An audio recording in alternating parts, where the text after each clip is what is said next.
काल आपण कोणता धडा शिकलो? पुरंदरचा वेढा व तह.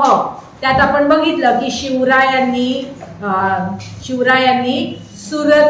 सुरत शहरावर छापा टाकला आणि तिथला सगळा संपत्ती, दागदागिने, कपडे लत्ते सगळं लुटून आणलं. का? कारण सुरत हे खूप श्रीमंत शहर होतं आणि शिवरायांना पैसे हवे होते, धन संपत्ती हवी होती स्वराज्याच्या कामासाठी.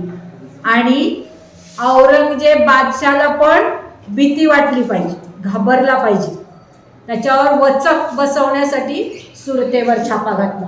कारण सुरत हे खूप महत्वाचं शहर होतं मुघल साम्राज्यात आणि त्यामुळे औरंगजेब बादशाह चिडला आणि त्यांनी कोणाला पाठवलं शिवरायांवर स्वारी करण्यासाठी? कोणाला पाठवलं लढाई करण्यासाठी? औरंगजेब बादशाहने कोणाला पाठवलं?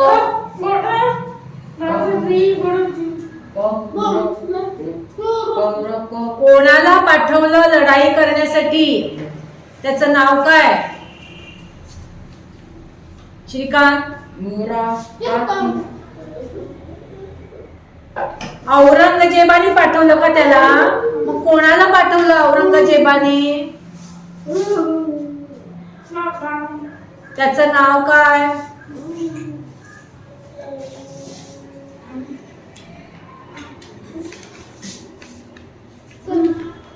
चला सांगा पटपट मला. हे आता आपण वाचत नाहीये काहीच. हे अजून बंद करा पुस्तक बंद करा. आता आपण हे वाचत नाहीये.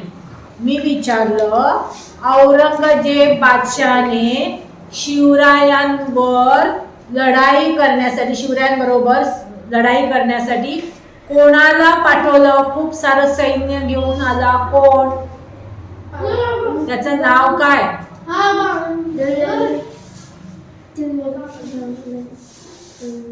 बघ ना पुस्तकात आहे का? बरोबर श्रीकांत थोडं थोडं बरोबर सांगतोय. बरोबर बघ.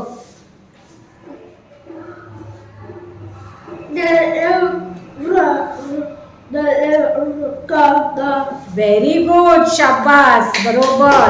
दिलेर खान. त्याचं नाव काय होतं? दिलेर खान. हे सगळं मी जेव्हा प्रश्न विचारते ना तुम्हाला माहिती पाहिजे, तुम्ही पटापट उत्तर सांगितली पाहिजे. गोष्ट आहे ना, मग मी तुम्हाला गोष्ट शिकवली तर तुमच्या हे लक्षात राहिलं पाहिजे. नाव कोणाचं काय नाव, कोणी काय केलं ते सगळं लक्षात पाहिजे.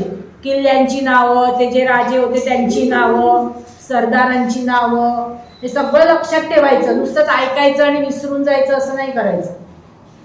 मग शिवरायांवर स्वारी करण्यासाठी औरंगजेबाने दिलेर खान याला पाठवलं आणि दिलेर खानाच्या सोबत अजून कोण होतं?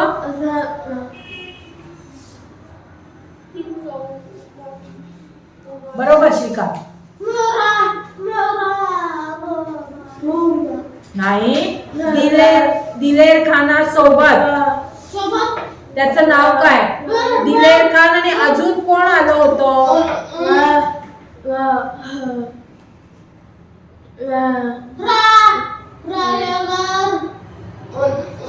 बोल ना, छान नाव सांग ना त्याचं. काय काय?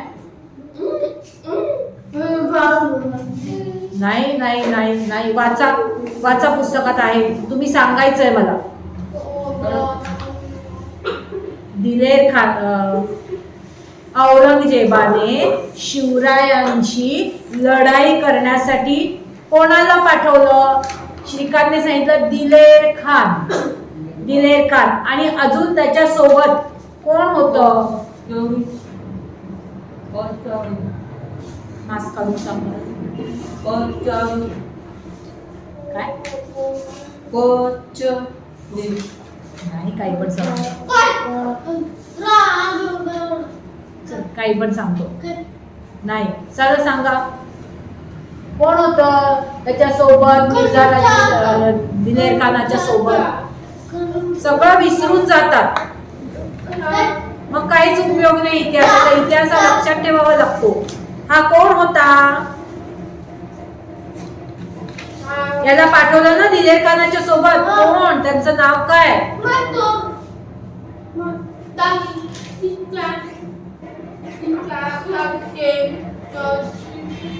बरोबर, मिर्झा राजे जयसिंग. त्यांचं नाव काय? मिर्झा राजे जयसिंग. औरंगजेबाने दिलेर खान आणि मिर्झा राजे जयसिंग या दोघांना लढाई करण्यासाठी पाठवलं, खूप सारं सैन्य देऊन. दिलेर खान हा मुघलच होता, मुसलमान होता. मिर्झा राजे जयसिंग मुघल नव्हता, पण तो औरंगजेबाच्या बाजूने लढत होता. कळलं? मिर्झा राजे जयसिंग हा कोण होता? राजपूत. राजपूत मुसलमान होता का? नाही, राजपूत होता.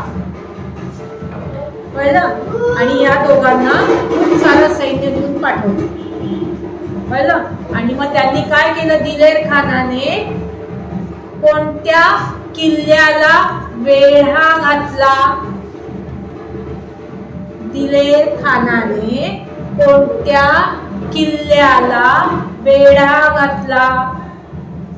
कोणता किल्ला?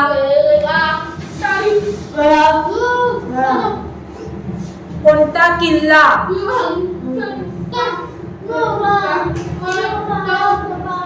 मी काय विचारते? दिलेर.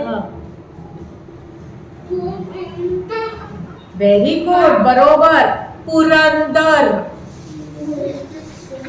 पुरंदर नावाचा किल्ला होता, डोंगरावर मोठा किल्ला पुरंदर. हा, त्या किल्ल्याला वेढा घातला. वेढा घातला म्हणजे त्याच्या भोवती सगळा पहारा ठेवला, किल्ल्यावरून कोणी जाणार नाही आणि येणार नाही. पुरंदर किल्ल्याला वेढा घातला. आणि आता खूप दिवस, 1 वर्ष 2 वर्ष गेले तरी ते वेढा उठवत नव्हते. कळलं का? आणि मग शिवरायांनी मग काय झालं? लढाई सुरू झाली आणि दिलेर खानाचे सैनिक, त्यांच्याकडे तोफा होत्या, त्यांनी तोफांचा मारा करायला सुरुवात केली, तोफांचे गोळे टाकायला सुरुवात केली. आणि त्या किल्ल्यावरचा बुरुज होता तो ढासळला. बुरुज ढासळला आणि तिथे खूप लढाई झाली. त्या किल्ल्याचा किल्लेदार कोण होता? पुरंदर किल्ल्याचा किल्लेदार कोण होता? पुरंदर किल्ल्याचा किल्लेदार कोण होता? तू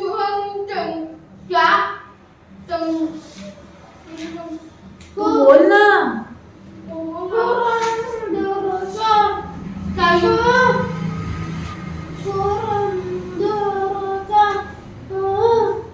मी विचारलं, पुरंदर किल्ल्याचा किल्लेदार कोण होता?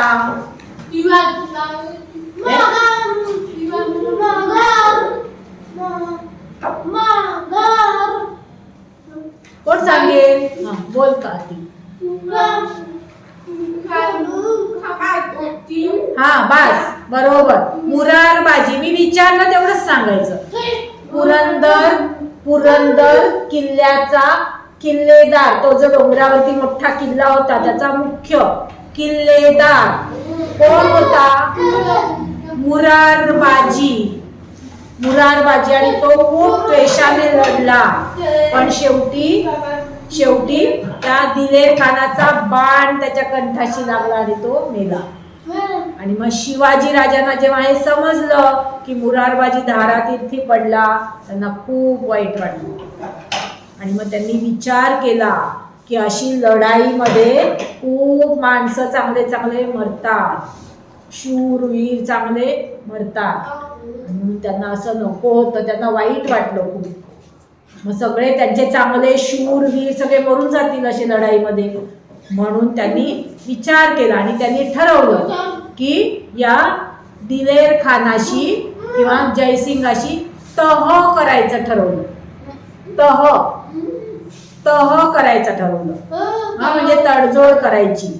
मग त्या मिर्झा राजे जयसिंग कडे शिवराय गेले मिर्झा राजे जयसिंगकडे शिवराय गेले आणि त्यांनी त्याच्याशी तह केला, चर्चा केली आणि त्याच्यात ठरवलं की शिवाजी राजांकडचे 23 किल्ले, किती 23 किल्ले, ते सगळे औरंगजेबाला द्यायचे, देऊन टाकायचे आणि 4 लक्ष होनांचा प्रदेश, सगळा त्या किल्ल्यांच्या आजूबाजूचा सगळी जमीन, सगळा प्रदेश, गाव सगळं 4 लक्ष होनांचा प्रदेश. होन म्हणजे काय?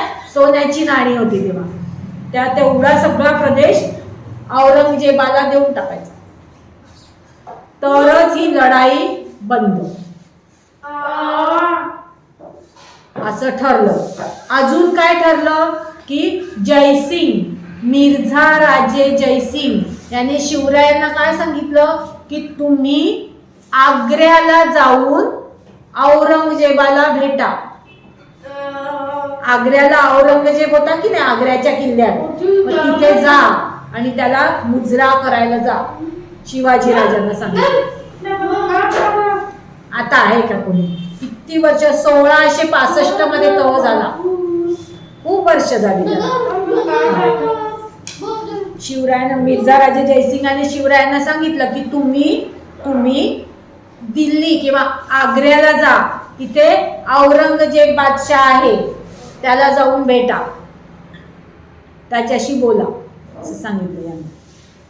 आणि मी तुमच्या सुरक्षिततेची हमी देतो, तुम्हाला पकडणार नाही, तो मी सांगतो, तुम्हाला पकडणार नाही.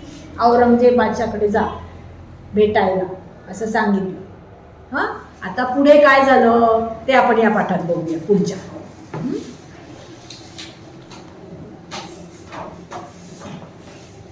वाचूया. बादशहाच्या हातावर पुरी दिल्या. जयसिंगाच्या शब्दावर विश्वास ठेवून शिवराय बादशहाच्या भेटीस आग्र्याला जाण्यास निघाले. जाण्यापूर्वी शिवरायांनी स्वराज्याचा कारभार जिजामातेच्या हाती सोपवला आणि त्यांचा आशीर्वाद घेतला. बरोबर आपले पुत्र संभाजी राजे, निवडक सरदार आणि काही विश्वासू माणसे आणि बराच खजिना घेतला. मजल दरमजल करत ते आग्र्याला पोहोचले. वाचलं का सगळ्यांनी?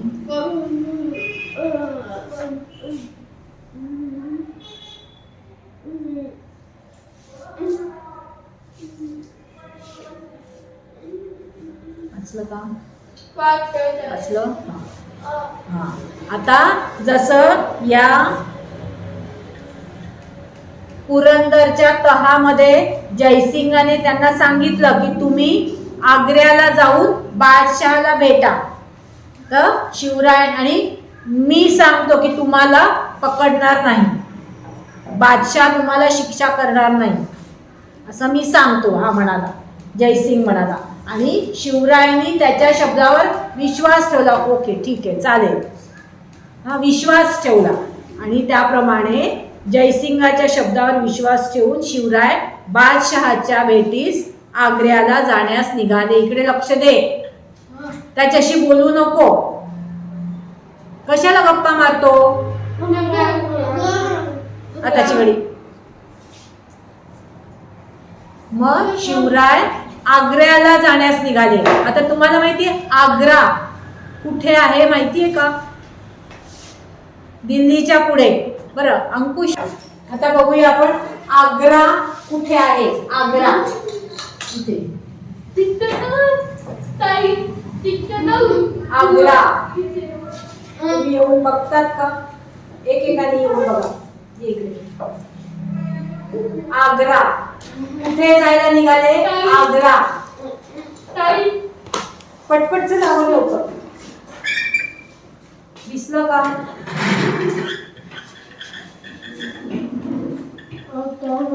हा दिसलं. आणि शिवाजी राजे कुठे होते? महाराष्ट्रामध्ये. इथून तिकडे जायचे खूप लांब. ओके, एकेकाने या पटकन आणि बघा.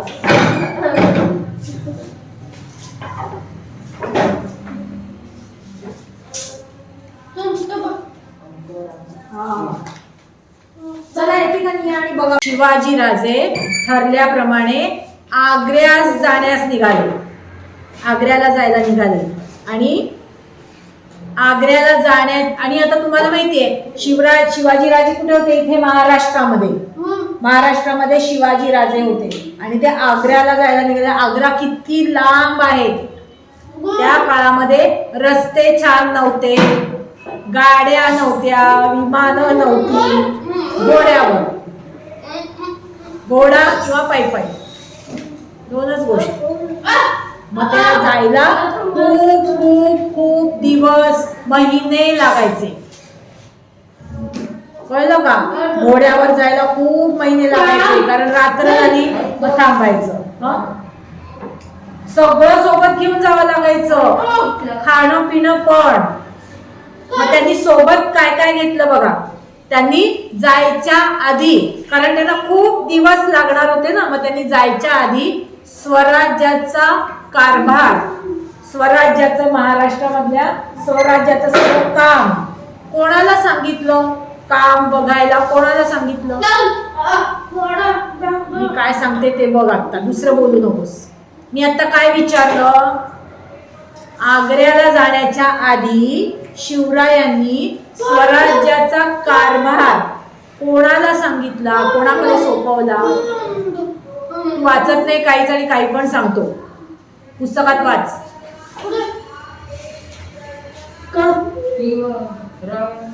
हा, कोणाकडे सोपवला, कोणाला सांगितलं काम बघायला?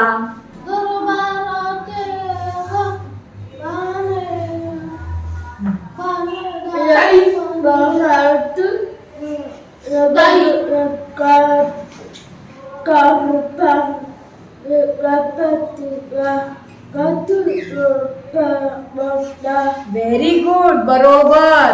त्यांची आई होती ना जिजाबाई, शिवरायांची आई जिजाबाई. आईला सांगितलं की तुम्ही आता काम बघायचं थोडे दिवस, कारण शिवराय जाणार, त्यांना खूप दिवस लागणार होते. मग परत यायला पण खूप दिवस लागणार होते. मग तोपर्यंत या महाराष्ट्रातलं स्वराज्याचं सगळं काम, शिवाजी राजे होते की नाही, काम सगळं तुम्ही बघायचं, तुम्ही लक्ष द्यायचं. आईला सांगितलं, जिजाबाईंकडे सोपवला. त्याला काय म्हणायचं? जिजाबाईंकडे कारभार सोपवला, काम सोपवलं. जिजाबाईंना सांगितलं. जसं आता बघा, समजा शाळेमध्ये आपले मुख्याध्यापक कोण आहे? मुख्याध्यापक कोण आहे? आपल्या शाळेचे मुख्याध्यापक कोण आहेत? पाटील सर आहेत. पण पाटील सरांना समजा काहीतरी काम आहे आणि घरी आहे, सुट्टीवर आहे, 2-3 दिवस सुट्टीवर आहे. मग शाळेचं काम कोण बघतो? दुसरे सर आहेत. महाले सर, दुसरे महाले सर, ते उपमुख्याध्यापक. मग त्यांना सांगतात पाटील सर, कारभार सोपवतात, काम सोपवतात. त्यांना सांगतात की तुम्ही सगळं बघायचं. कळलं? पाटील सर जर घरी आहे, सुट्टीवर आहे, समजा त्यांना बरं नाही किंवा काही असेल, घरी आहे किंवा गावाला गेले, मग ते घरी असतील किंवा सुट्टीवर असतील, मग काम कोण बघणार शाळेचं? मग दुसरे सर. त्यांच्या नंतर जे आहे ते उपमुख्याध्यापक महाले सर, त्यांना सांग. कळलं? तसं शिवरायांनी जायच्या आधी स्वराज्याचा कारभार जिजाबाईंकडे सोपवला. जिजाबाईंना सांगितलं की तुम्ही आता काम बघायचं, कारण मला खूप दिवस लागणार आहे यायला, मी जाणार मग येणार, खूप महिने वर्ष लागेल. कळलं? समजलं? आता त्यांनी जाताना सोबत काय काय नेलं, काय काय घेऊन गेले बघा. लांब जाणार होते की नाही, मग सोबत काय काय घेऊन गेले? कार्तिक काय सांग?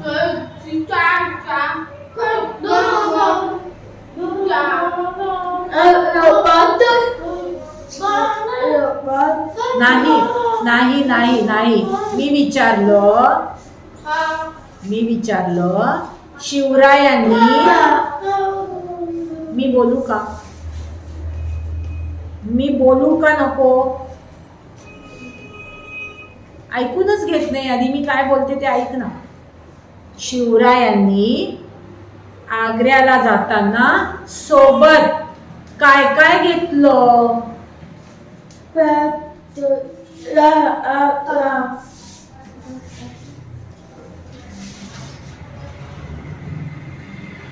नीट वाचा नीट. बोल कार्तिक.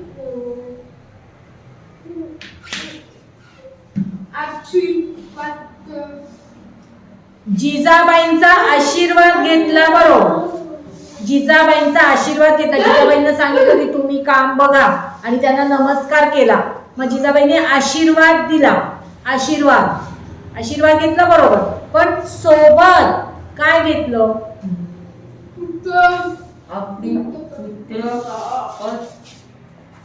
पुत्रकाची राज्य निवक्त करता काही विश्वासू मानवते आणि काराच कथिना घेतला. बरोबर, व्हेरी गुड. काय काय घेतलं सोबत त्यांनी? आपला पुत्र. पुत्र म्हणजे कोण? नाही. पुत्र म्हणजे कोण? नाही. पुत्र म्हणजे कोण? पुत्र. हा, त्याचं नाव काय? हा, संभाजी राजे. पुत्र म्हणजे कोण? हो, पण पुत्राचा अर्थ काय? पुत्र म्हणजे कोण असेल? हो, ते नाव आहे. बरोबर, नाव बरोबर. पण पुत्र म्हणजे काय? पुत्र म्हणजे काय? त्याला समानार्थी शब्द काय? पुत्र त्याच्यात नाहीये. ते नाव आहे बाळा. पुत्र म्हणजे मुलगा. हे नाही समजत. असं विचार करायचा स्वतः, नुसतंच आपलं ऐकायचं नाही, विचार पण केला पाहिजे वाचलं की. आपला पुत्र संभाजी राजे, आपले पुत्र संभाजी राजे, त्यांना सोबत घेतलं. अजून संभाजी राजांना घेतलं. अजून काय घेतलं? हा, काही निवडक असे सरदार, शूरवीर सरदार, निवडक सरदार ते घेतले. अजून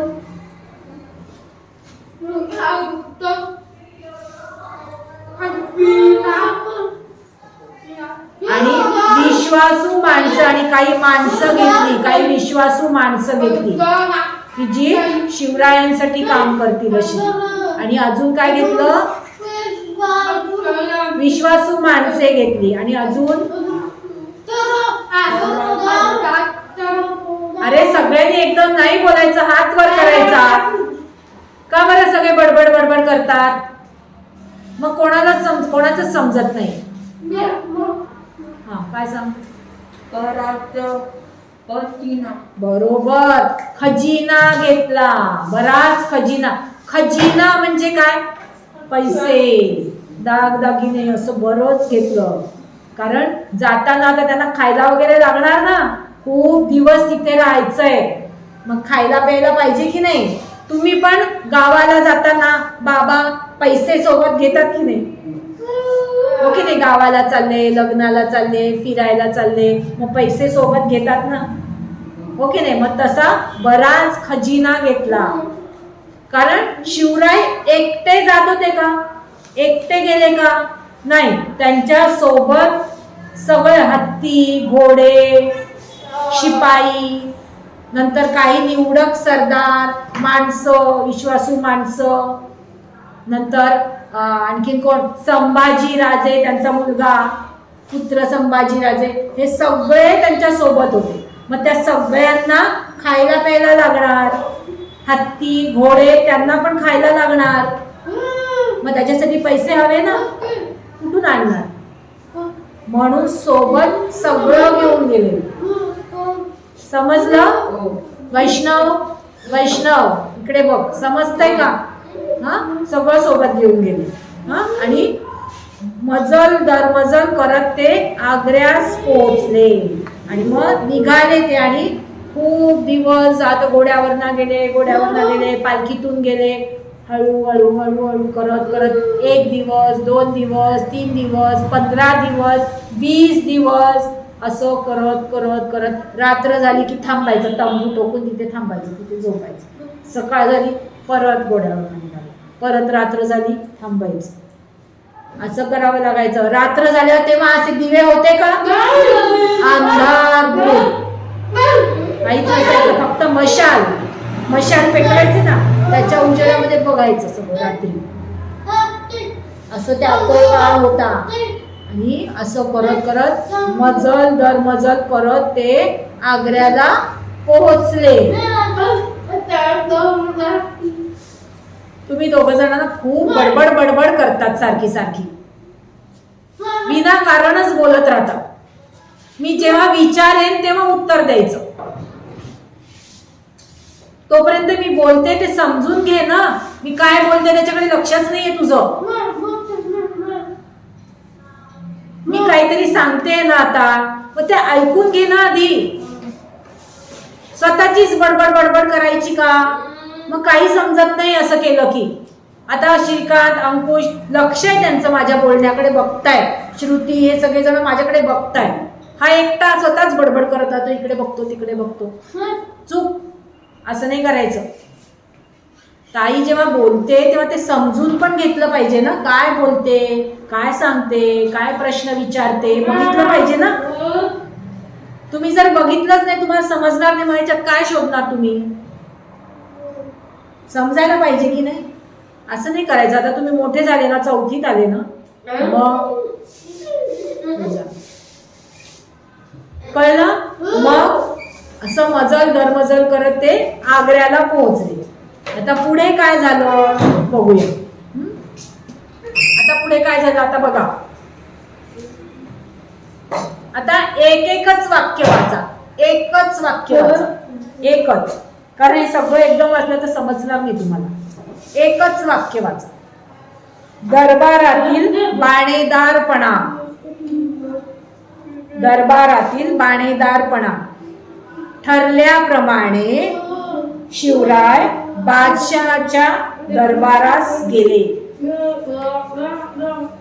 एकच वाक्य वाचा. वाचलं?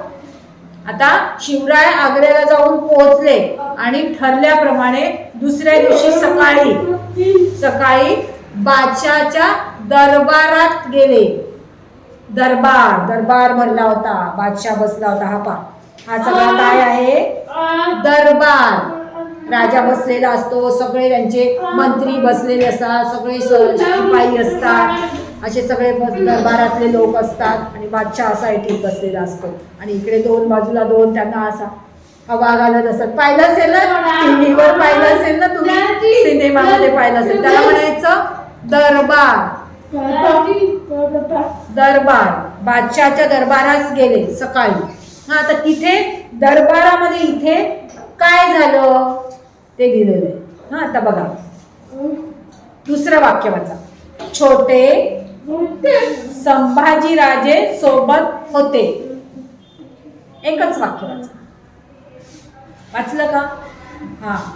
एकटे गेले का शिवराय?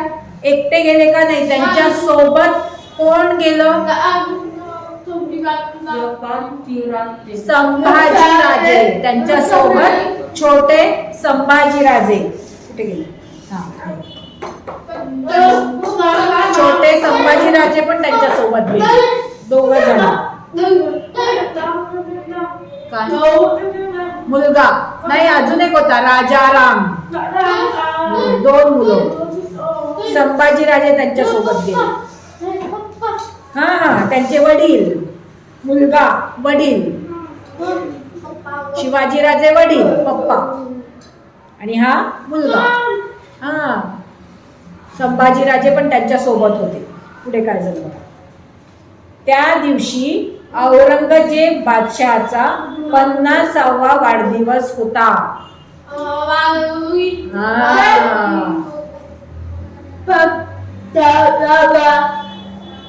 औरंगजेब बादशहाचा, हा जो औरंगजेब बादशाह आहे याचा जेव्हा शिवराय त्याच्या दरबारात गेले त्या दिवशी औरंगजेब बादशहाचा वाढदिवस होता. काय होतं? बादशहाचा वाढदिवस होता. कितवा वाढदिवस होता? 20वा वाढदिवस लिहिलाय. कितवा? व्हेरी गुड, बरोबर. फक्त श्रीकांत लक्ष देतो आणि समजून घेतोय. 50वा. कितवा वाढदिवस होता औरंगजेबाचा? 50वा वय, 50वा वाढदिवस होता. कळलं? कोणाचा?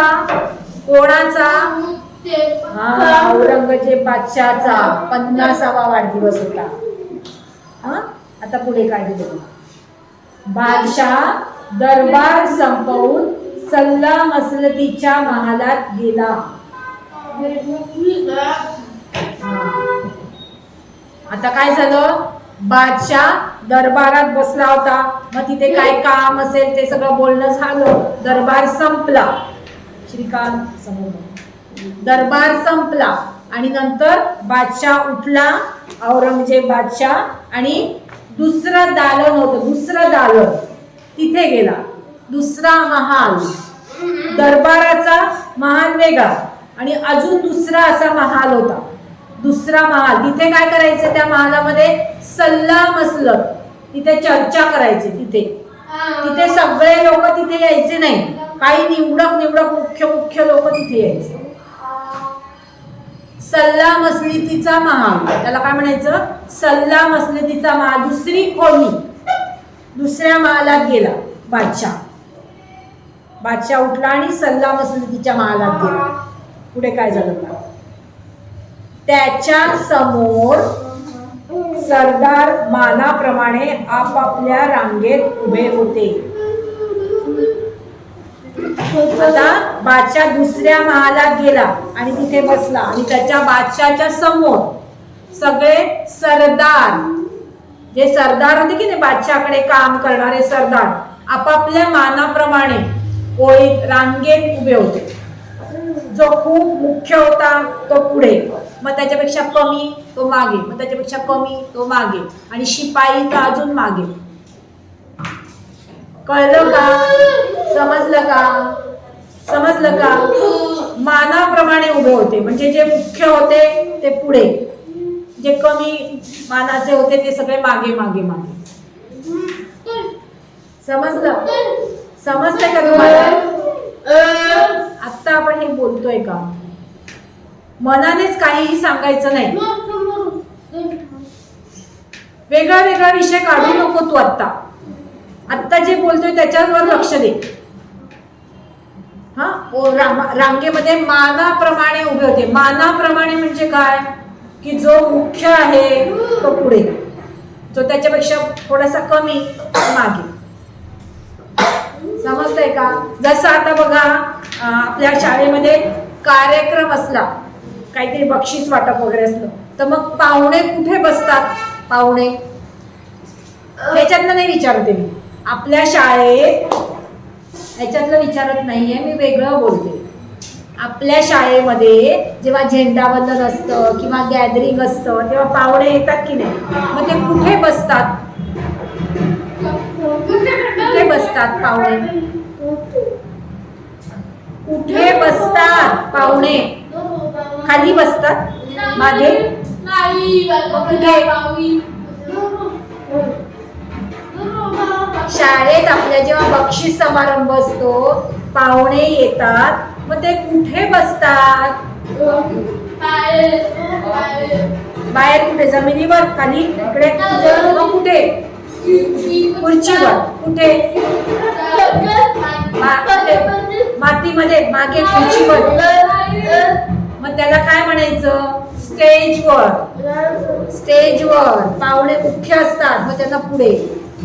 तुम्ही सगळे स्टेजवर बसतात नाही, म्हणजे मुख्य असतात ते पुढे, जे त्यांच्यापेक्षा कमी ते मागे. समजलं सगळ्यांना?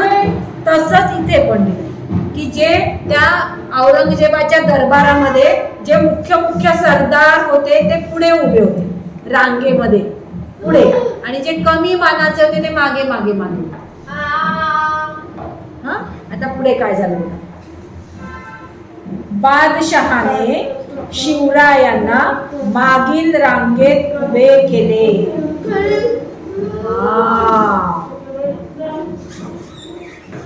काय वाचलं आपण? हे वाचलं का? मग काय वाचलं आपण आता? कोणतं वाक्य वाचलं? चल वाचून दाखव मला. लक्षच नाहीये तुझं.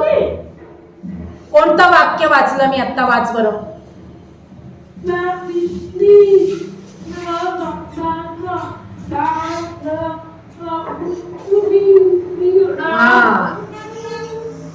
काय केलं शिवरायांना? बादशहाने काय सांगितलं शिवाजी राजांना? की तुम्ही मागच्या रांगेत उभं राहा. शिवाजी राजांना कळलं का? बादशहाने शिवाजी राजांना कुठे उभं केलं? कुठे? मागे, एकदम मागे. हो, शिवाजी राजांना एकदम मागे मागे उभं राहते. समजलं? आणि मग शिवरायांनी अजून काय केलं बघा. मराठ्यांना अनेक वेळा पाठ दाखवून पळालेला जसवंत सिंग राठोड शिवरायांच्या पुढील रांगेत होता.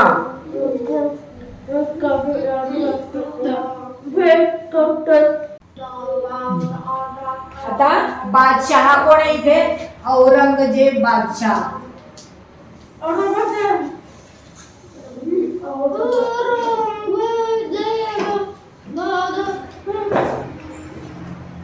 औरंगजेब बादशाह आणि पुढील रांगेत मानाचे सरदार.